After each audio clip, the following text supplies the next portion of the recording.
Question है, ज्ञानपीठ पुरस्कार किस क्षेत्र में दिया जाता है?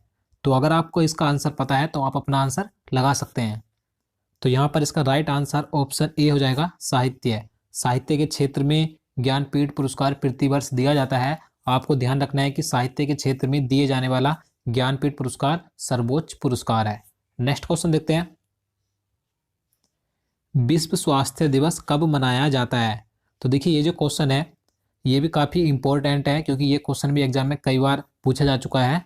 तो अगर आपको इसका भी आंसर पता है तो आप अपना आंसर लगा सकते हैं।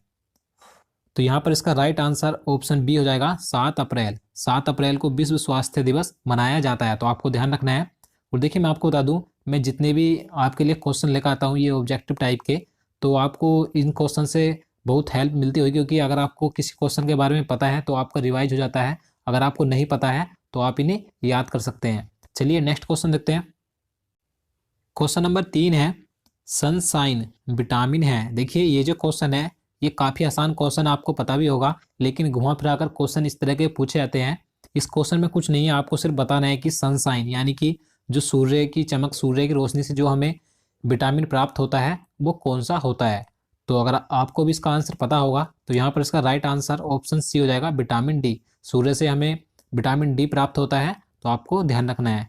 नेक्स्ट क्वेश्चन देखते हैं, छिली हुई सब्जियों को धोने से कौन सा विटामिन निकल जाता है? देखिए ये जो क्वेश्चन है ये रेलवे ग्रुप डी के जो अभी हाल ही में एग्जाम हुए हैं उनमें 1-2 बार पूछा गया था कि छिली हुई सब्जियों को धोने से उनमें कौन सा विटामिन नष्ट हो जाता है या निकल जाता है।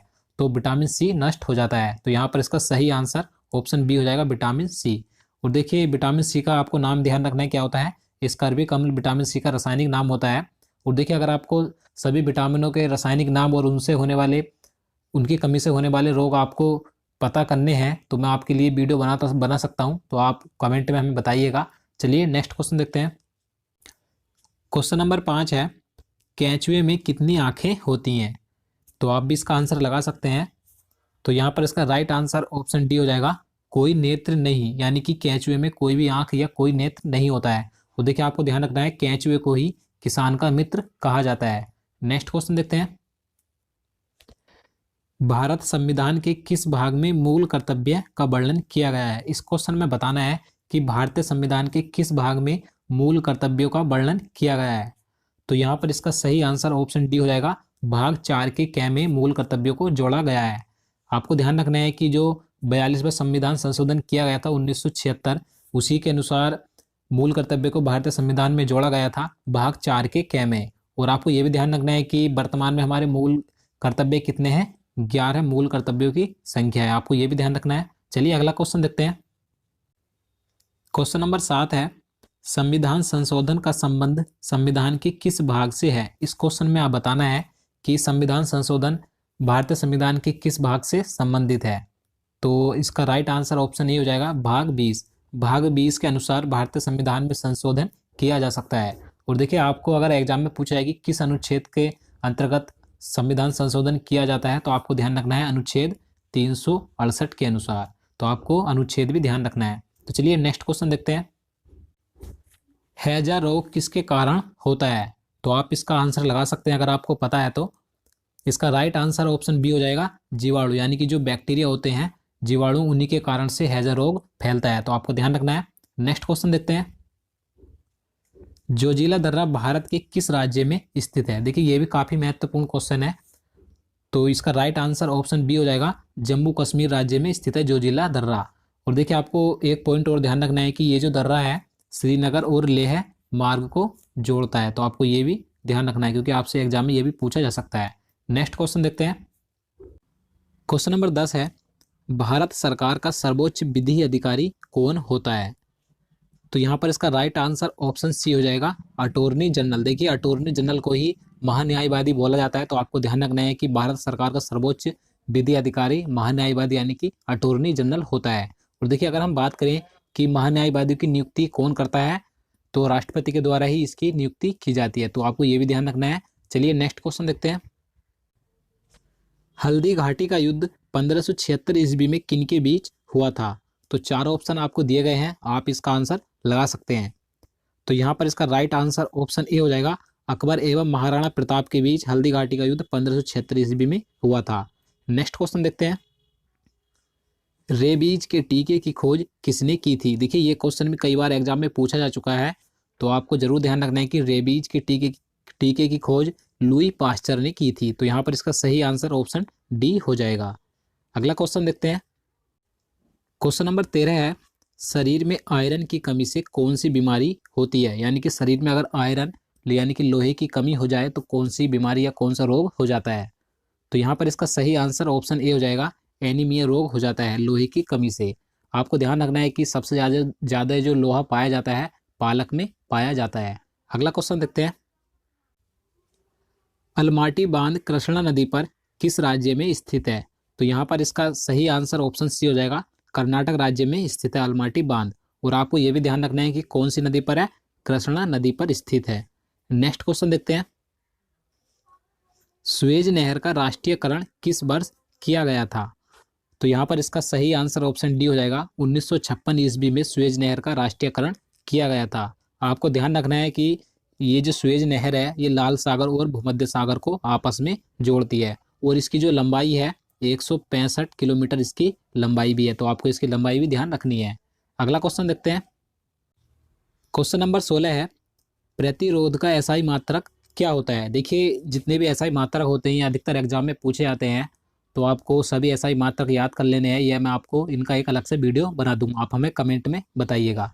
तो यहाँ पर प्रतिरोध का एसआई मात्रक पूछा गया है, तो इसका सही आंसर ऑप्शन ही हो जाएगा ओम, यानी कि प्रतिरोध का एसआई मात्रक होता है। अगला क्वेश्चन देखते हैं, मायोपिया का अर्थ होता है। देखिए ये जो मायोपिया है इसका आपको अर्थ बताना है कि इसका अर्थ क्या होता है, किसे बोला जाता है? तो निकट दृष्टि दोष को ही मायोपिया बोला जाता है। तो आपको ध्यान रखना है। और देखिए निकट दृष्टि दोष को दूर करने के लिए किस लेंस का प्रयोग किया जाता है? अवतल लेंस का प्रयोग किया जाता है। और अगर हम बात करें कि दूर दृष्टि दोष को क्या बोला जाता है, तो आपको ध्यान रखना है, हाइप्रोपिया बोला जाता है दूर दृष्टि दोष को। और इसके निवारण में किस लेंस का प्रयोग किया जाता है? उत्तल लेंस का प्रयोग किया जाता है। चलिए नेक्स्ट क्वेश्चन देखते हैं, महात्मा बुद्ध ने अपना प्रथम धर्म चक्र प्रवर्तन किस स्थान पर दिया था? देखिए इस क्वेश्चन में पूछा गया है कि जो महात्मा बुद्ध यानी कि गौतम बुद्ध थे, उन्होंने अपना प्रथम उपदेश यानी कि धर्म चक्र प्रवर्तन किस स्थान पर दिया था? तो यहाँ पर इसका सही आंसर ऑप्शन बी हो जाएगा, सारनाथ में उन्होंने अपना प्रथम उपदेश दिया था। और आपको ध्यान रखना है कि ये जो प्रथम उपदेश था ये क्या कहलाया था? धर्म चक्र प्रवर्तन कहलाया था। नेक्स्ट क्वेश्चन देखते हैं, क्वेश्चन नंबर 19 है, भारत की सबसे बड़ी बहुउद्देशीय नदी घाटी परियोजना कौन सी है? तो आपको 4 ऑप्शन दिए गए हैं, अगर आपको पता है तो आप आंसर लगा सकते हैं। तो यहाँ पर इसका राइट आंसर ऑप्शन बी हो जाएगा, भाखड़ा नागल परियोजना। ये भारत की सबसे बड़ी बहुउद्देशीय नदी घाटी परियोजना है और ये सतलज नदी पर स्थित है। आपको ये भी ध्यान रखना है, हिमाचल प्रदेश में सतलज नदी पर स्थित है। नेक्स्ट क्वेश्चन देखते हैं, क्वेश्चन नंबर 20 है, गोकक जलप्रपात किस जिले में स्थित है? तो ये कर्नाटक राज्य के बेलगाम जिले में स्थित है। तो यहाँ पर इसका सही आंसर ऑप्शन ही हो जाएगा, बेलगाम में। नेक्स्ट क्वेश्चन देखते हैं, किस देश को पहले निप्पन के नाम से जाना जाता था? यानी कि किस देश को पहले निप्पन कहा जाता था, आपको बताना है। तो यहाँ पर इसका सही आंसर ऑप्शन डी हो जाएगा, जापान। जापान को पहले निप्पन के नाम से जाना जाता था। अगला क्वेश्चन देखते हैं, क्वेश्चन नंबर 22 है, काला शीशा किसे कहा जाता है? तो इसका राइट आंसर ऑप्शन ए हो जाएगा, ग्रेफाइट को काला शीशा कहा जाता है। आपको ध्यान रखना है। नेक्स्ट क्वेश्चन देखते हैं, उजला सोना कहलाता है। अब आपको बताना है कि उजला सोना क्या कहलाता है, यानी कि किसे कहा जाता है? तो कपास उजला सोना कहलाता है। तो यहाँ पर इसका सही आंसर ऑप्शन सी हो जाएगा। नेक्स्ट क्वेश्चन है, मछली के हृदय में कितने प्रकोष्ठ यानी कि चैम्बर या कक्ष होते हैं?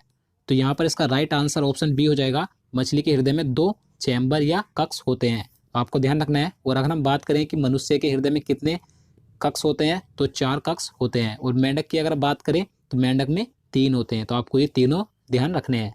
नेक्स्ट क्वेश्चन देखते हैं, क्वेश्चन नंबर 25 है, प्रिंस ऑफ वेल्स कप किस खेल से संबंधित है? तो यहाँ पर इसका सही आंसर ऑप्शन बी हो जाएगा, गोल्फ से संबंधित है प्रिंस ऑफ वेल्स कप। आपको ध्यान रखना है।